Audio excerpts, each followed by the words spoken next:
America और Iran के बीच समझौते को लेकर कई दौर की बातचीत हो चुकी है। एक बार फिर पाकिस्तान और कतर की टीम डील कराने की कोशिश में है। 5 दिनों से बातचीत चल रही है, लेकिन बात बार बार घूम कर एक ही जगह आ जाती है और वो है ईरान कह रहा है कि वो अमेरिका को या किसी और देश को अपना संवर्धित यूरेनियम नहीं देगा, जबकि अमेरिका मानता है कि यूरेनियम ईरान में रहा तो वो कभी भी एटम बम बना सकता है और इसीलिए ट्रंप सबसे अहम इसी शर्त को मान रहे हैं। ईरान की तरफ से फिर कहा गया है कि अमेरिका शर्तों में छूट दे। ऐसे में माना जा रहा है कि समझौते की उम्मीद बेहद कम है।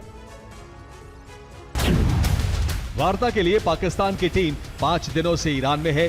पाकिस्तान के गृह मंत्री वार्ता का नेतृत्व कर रहे थे। सेना प्रमुख आसिम मुनीर भी वार्ता में शामिल हुए हैं। आसिम मुनीर की IRGC चीफ अहमद वाहिदी से मुलाकात हुई। विदेश मंत्री अब्बास अरागची से भी मिले। पाकिस्तानी सेना प्रमुख की ईरान के नेताओं और कमांडर से भी बातचीत। कतर को लेकर ट्रंप हमेशा भरोसा जताते हैं। गाजा सीज फायर में भी कतर ने अहम भूमिका निभाई थी।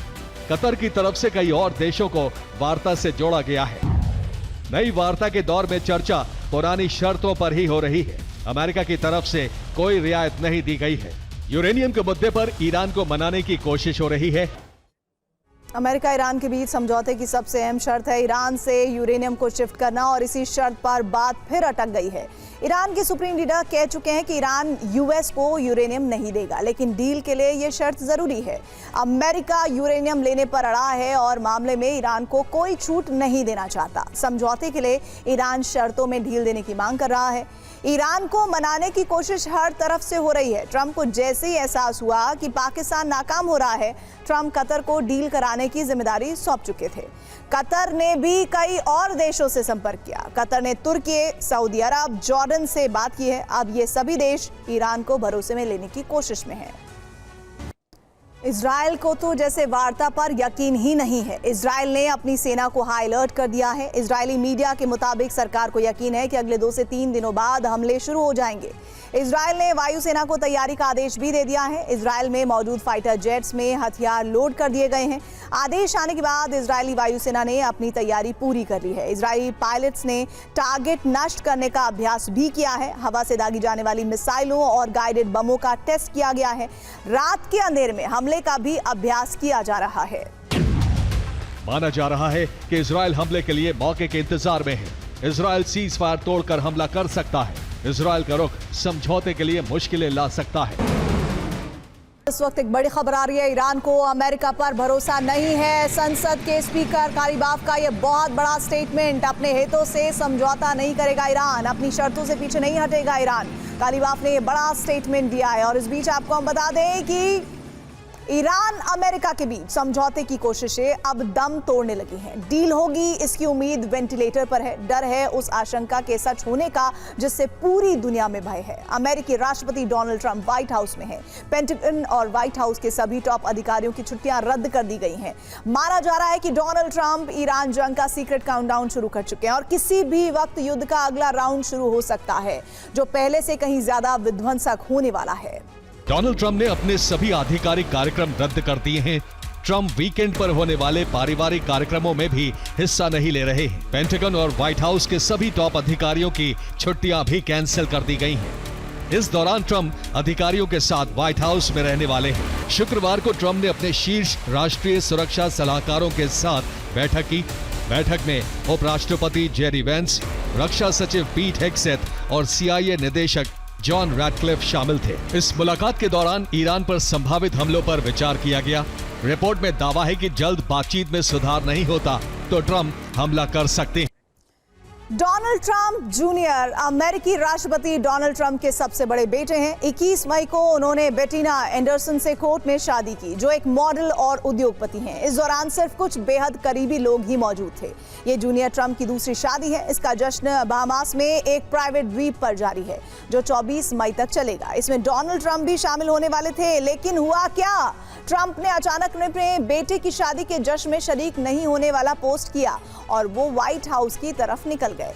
ट्रंप का अपने बेटे की शादी में शामिल नहीं होकर व्हाइट हाउस में होना ईरान पर संभावित हमले का पहला और सबसे बड़ा संकेत माना जा रहा है। अब आपको दूसरे संकेत के बारे में बताते हैं। 25 मई यानी सोमवार को ट्रंप अपना वक्त न्यू जर्सी में गोल्फ खेलते हुए बिताने वाले थे, लेकिन ट्रंप ने अपने इस प्लान को भी रद्द कर दिया। माना जा रहा है कि सोमवार को भी ट्रंप व्हाइट हाउस में ही होंगे।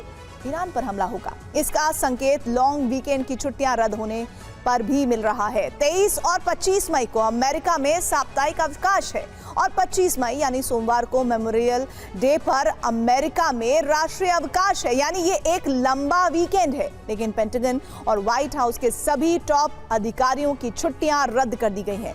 ये सभी अधिकारी इस दौरान व्हाइट हाउस या पेंटागन में रहेंगे, जो ईरान पर हमले का तीसरा और बड़ा संकेत माना जा रहा है।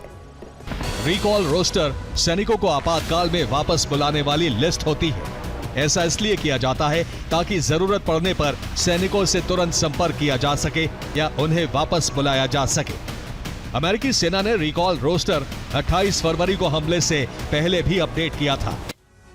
इजरायली सेना ने मैक्सिमम अलर्ट की स्थिति होने की घोषणा की है, लेकिन सवाल यह है कि मैक्सिमम अलर्ट की स्थिति क्या है, ये भी आपको हम बता देते हैं। इस स्थिति में इजरायल की सेना किसी एक बॉर्डर पर नहीं बल्कि एक साथ कई मोर्चों से होने वाले हमलों का तुरंत जवाब देने के लिए तैनात होती है।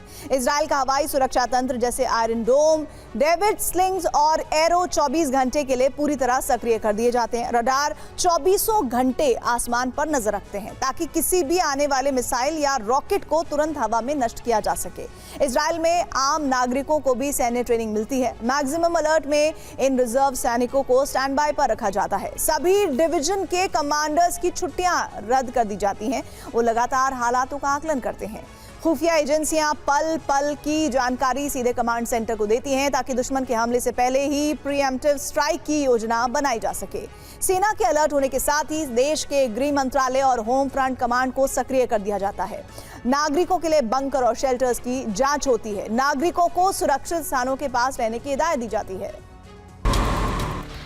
पश्चिमी एशिया में महाविनाश का ब्लूप्रिंट तैयार हो चुका है। ईरान के सुप्रीम लीडर मुज्तबा के विध्वंसक आदेश के बाद खाड़ी देशों पर डिजिटल ब्लैकआउट का खतरा मंडरा रहा है। ईरान ने युद्ध विराम टूटने की आशंका के बीच नो टाइम जारी कर दिया है और साथ ही समंदर में अमेरिकी बेड़े पर ड्रोन से नजर रखी जा रही है।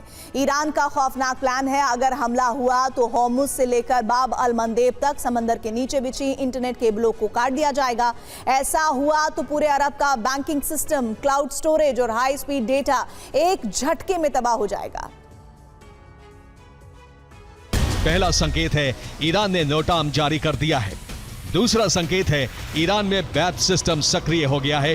तीसरा संकेत है हॉर्मुज स्ट्रेट में तैनाती बढ़ा दी है। चौथा संकेत है मिसाइलें लॉन्च पैड पर तैनात कर दी हैं।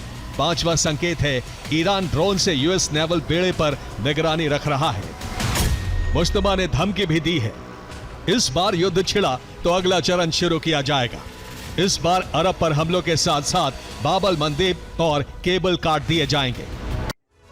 ईरान ने डिजिटल चेतावनी दी है, जिसके बाद बाब अल मंदेब में हूती एक्टिव हो गया है, जो कभी भी इंटरनेट केबल काट सकता है। ये केबल इतनी लंबी है कि धरती के 4 चक्कर हो सकते हैं। एक बार केबल काट दी तो यूरोप से एशिया तक डिजिटल ब्लैकआउट हो जाएगा। बाब अल मंदेब से करीब 1.57 लाख किलोमीटर अंडरग्राउंड केबल गुजरती है। पृथ्वी की परिधि 40,075 किलोमीटर है, यानी 4 बार धरती के चक्कर काटे जाएं तब केबल की लंबाई पूरी होगी। अब समझिए, अगर हूती ने केबल काट दी तो क्या होगा। दुनिया का 25% इंटरनेट ठप हो जाएगा। अरब देशों में 90% डिजिटल ब्लैकआउट होने की आशंका है और यह खतरा अरब के 6 से 7 देशों पर मंडरा रहा है।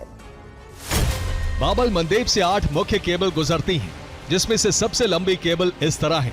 पहली है अफ्रीका 2, जो 45,000 किलोमीटर लंबी है। यह यूरोप, अफ्रीका और एशिया को जोड़ती है। दूसरी केबल है AAE1। AAE1 ये 25,000 किलोमीटर लंबी है। यह यूरोप से अरब देशों को जोड़ती है। तीसरी केबल है CBV5। इसकी लंबाई 20,000 किलोमीटर है, जो सिंगापुर से यूरोप और एशिया को जोड़ती है। हाई स्पीड इंटरनेट और डेटा ट्रांसफर रुक जाएगा। क्लाउड स्टोरेज नहीं हो पाएगा। वीडियो स्ट्रीमिंग भी नहीं हो पाएगी। वित्तीय लेन देन फंस जाएगा। कभी वार्ता, कभी विध्वंस। दुनिया हैरान है, आखिर ट्रंप के दिमाग में चल क्या रहा है। कई विशेषज्ञ ने इसे डिकोड करने की कोशिश की है। दरअसल ट्रंप की पहली कोशिश है कि ईरान में किसी भी तरह तख्ता पलट कराया जाए। इससे ईरान के यूरेनियम पर कब्जा किया जा सकता है, साथ ही ईरान का मिसाइल प्रोग्राम रोका जा सकता है। ट्रंप ईरान के तेल पर कंट्रोल भी कर सकते हैं, साथ ही होर्मुज का नियंत्रण भी अमेरिका के हाथ में आ सकता है। इसलिए ट्रंप बार बार वार्ता का दिखावा कर रहे हैं, जबकि इस बीच धोखे से हमला भी किया जा सकता है। दरअसल अब ट्रंप के लिए अरब में साख बचाना सबसे ज्यादा अहम हो गया है।